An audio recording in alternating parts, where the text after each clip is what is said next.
Hello, praise the Lord, जय मसीह की। तो मेरे अजीज़ों, आशा करती हूँ आप सब कुशल से होंगे। प्रभु की कृपा से मैं भी भली चंगी हूँ। आज काफ़ी दिनों बाद फिर से आप लोगों के साथ वचन शेयर करने आई हूँ। तो आशा करती हूँ आप लोग जो इतने दिनों से मेरे सारे वीडियोस को इतना पसंद कर रहे हैं, इतने गौर से देख रहे हैं, उसके लिए मैं आपका तहे दिल से शुक्रगुजार हूँ। आज भी आप लोगों के लिए एक टॉपिक लेके आई हूँ, लेकिन उस टॉपिक को आप लोगों के साथ शेयर करने से पहले आइए एक छोटी सी दुआ में चलें। समर्थकारी परमेश्वर, दयालु पिता परमेश्वर, तेरा धन्यवाद करती हूँ।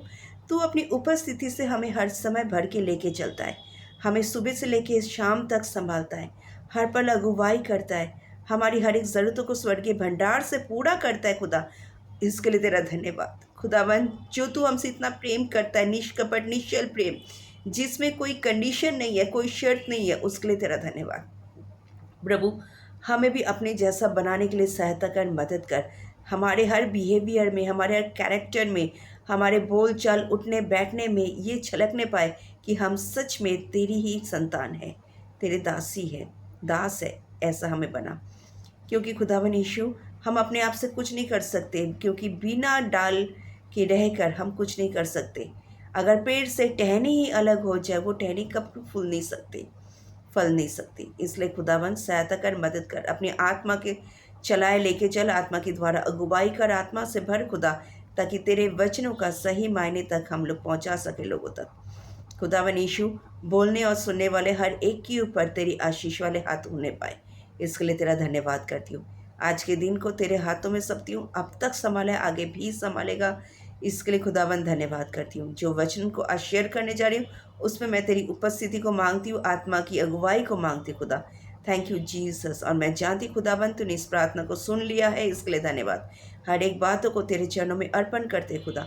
सारा आदर महिमा जलाल तुझको देती हुई विनती यीशु के मीठे और पवित्र नाम से मांगती हूँ। सुन और ग्रहण कर सब राज्य में। आमीन, आमीन। तो प्रभु का धन्यवाद करती हूँ, खुदावन यीशु का धन्यवाद कि हम लोग अभी तक इस पृथ्वी पे जीवित है और सांस लेके चल रहे हैं। ये सिर्फ और सिर्फ उसकी करुणा का फल है, जो हम मिट नहीं गए। दोस्तों, यूहन्ना बपतिस्मा देने वाले ने एक बार कहा था, वो बड़े मैं घटूं। हम लोग सॉन्ग भी गाते हैं, तू बड़े मैं घटूं, सारी महिमा तुझे मिले। बट कहीं कहीं पे हम लोग ऐसा तो नहीं करते कि हम परमेश्वर को छोटा करके खुद को और ऊपर लेके आते हैं। बांटते तो परमेश्वर का वचन ही है, लेकिन कुछ कुछ जगहों पे हम अपनी महिमा को ज़्यादा ही करते हैं। दोस्तों, पिता ने हमारा निर्माण किया था उसकी आराधना के लिए, उसकी महिमा के लिए। हम लोग उस जंगल से, उस एंगल से हिल के दूसरे एंगल तक पहुंच जाते हैं, जिसमें हमारी महिमा, हमारी वाहवाही हो। गाना तो गाते हैं, तू बड़े हम घटे, सारी महिमा तुझे मिले। लेकिन जब कुछ बात करते, कुछ काम करते हैं, तो हम ये उम्मीद भी करते हैं लोग हमें अप्रिशिएट करें। अगर कभी कभी हमें अप्रिशिएशंस नहीं मिलते तो हम नाराज़ हो जाते हैं। क्यों होते नाराज़? अगर हम मसीह के संतान हैं तो हमें महिमा की चाहत नहीं होनी चाहिए, हमें परमेश्वर की चाहत होनी चाहिए। परमेश्वर अपने वचन में कहता है, मत्ती 6:33 में, 6:33 में, पहले उसके धर्म और राज्य की खोज करो, हमें बाकी वस्तुएं सब मिल जाएंगी। कहीं ऐसा तो नहीं कि हम उसके धर्म और राज्य की खोज को छोड़कर अपनी दुनिया की खोज में लगे हैं। परमेश्वर कहता है कि मनुष्य से कोई भी उम्मीद मत रखो, जो कुछ करो परमेश्वर के लिए करो। कहीं हम ऐसा तो नहीं करें कि हम मनुष्य से, परमेश्वर से ज़्यादा उम्मीदें लगा ली है। अगर परमेश्वर से ज़्यादा उम्मीदें हम मनुष्य से लगाएंगे दोस्तों, तो हम बुरी तरह मुंह के बल गिरेंगे। क्योंकि जिस सृष्टिकर्ता ने हमें रचा है, उससे बेहतर हमें आज तक कोई समझ सका है, ना समझ सकेगा।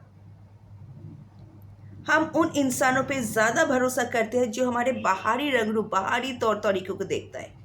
हम उस परमेश्वर पे, जिसने हमारी सृष्टि किया है, हम उसकी ओर नहीं देखते, जिसने हमें सींचा है, सृजा है।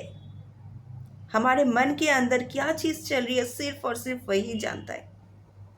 हम मनुष्य को प्रसन्न करने वाले नहीं, उस परम प्रधान को प्रसन्न करने वाले बने। कहीं ऐसा तो नहीं कि हमारी जो सोच, हमारा सारा ध्यान दुनिया में है। दोस्तों, परमेश्वर 3 चीज़ों से नफ़रत करता है: आँखों की अभिलाषा, शारीरिक अभिलाषा, जीविका का घमंड। अगर आप पहला यूहन्ना 2 के 15 से 17 में पढ़ेंगे, ये चीज़ें हैं। आँखों की अभिलाषा, शारीरिक अभिलाषा और जीविका का घमंड हमें परमेश्वर से दूर ले जाता है, क्योंकि इसी गलती के कारण हम लोग दूर हो गए थे परमेश्वर से। जब शैतान ने हव्वा को भड़काया था, उसकी आंखों की अभिलाषा, वो जो फल है वो कितना सुंदर है, उसकी खाने की इच्छा हुई, शारीरिक अभिलाषा। इन सारी चीज़ों को जब हम देखते हैं, ये चीज़ें हमें परमेश्वर से काफ़ी हद तक दूर ले जाती है। हमारा परमेश्वर अति पवित्र परमेश्वर है, परफेक्ट गॉड है। वहाँ पे किसी के लिए कोई स्थान नहीं है। और वो परफेक्ट गॉड, वो अति परमेश्वर, अति पवित्र परमेश्वर एक बिंदु पाप भी बर्दाश्त नहीं कर सकता। और इसी गलती के कारण, इसी आंखों की अभिलाषा, शारीरिक अभिलाषा और जीविका के घमंड के कारण हम लोग परम प्रधान से दूर हो गए थे। लेकिन तभी प्रभु यीशु ने हमें पूरे अपने लहू के द्वारा खरीद लिया, हमारे लिए दाम चुकाया, और हम जो परमेश्वर से दूर हो गए थे, परमेश्वर के करीब ले आए, हमारा उद्धार किया। हम गाते तो है, तू बड़े हम घटे, सारी महिमा तुझे मिले। मेरे अजीज़ों, ये कभी मत भूलना, हमें जो उद्धार मिला है ना, हमें तो फ्री ऑफ कॉस्ट मिला है, लेकिन उसके लिए प्रभु यीशु ने कितनी बड़ी कीमत चुकाई है। कभी एक बार सोच के देखिएगा ज़रूर। सबसे बड़ी चीज़ है, जिस परमेश्वर ने हमारे लिए इतनी बड़ी कीमत चुकाई है, क्या हम उस परमेश्वर के संग सही तरह चल नहीं सकते? उस वचन के अनुसार नहीं चल सकते जैसा परमेश्वर हमसे चाहता है? मेरे अजीज़ों, परमेश्वर हमसे सोना, चांदी, रुपया, पैसा, फल वगैरह कुछ नहीं चाहता। वो सिर्फ और सिर्फ हमसे सहभागिता करना चाहता है। वो चाहता है कि हम उसके साथ सहभागिता करें, हम उसकी सुने। हम जब कलीसिया जाते हैं, प्रार्थना में हम अपनी लंबी चौड़ी लिस्ट को ना ले जाएं, अपने रिक्वायरमेंट को फुलफ़िल करने के लिए ना जाएं। हम जब कलीसिया जाते हैं तो सच्चे दिल से, पूरे मन से उसकी आराधना करें, उसके संग समय बिताएं, उसकी बातों को, जो वो वचनों के द्वारा हमसे बोलता है, उसे सुनने की कोशिश करें और उसे अपने जीवन में अप्लाई करने की कोशिश करें। वो हमसे ये सब कुछ चाहता है। कोई बड़ी चीज़ तो हमसे मांगी नहीं परमेश्वर ने, इसलिए जो परमेश्वर चाहता है, क्या हम उसे दे नहीं सकते?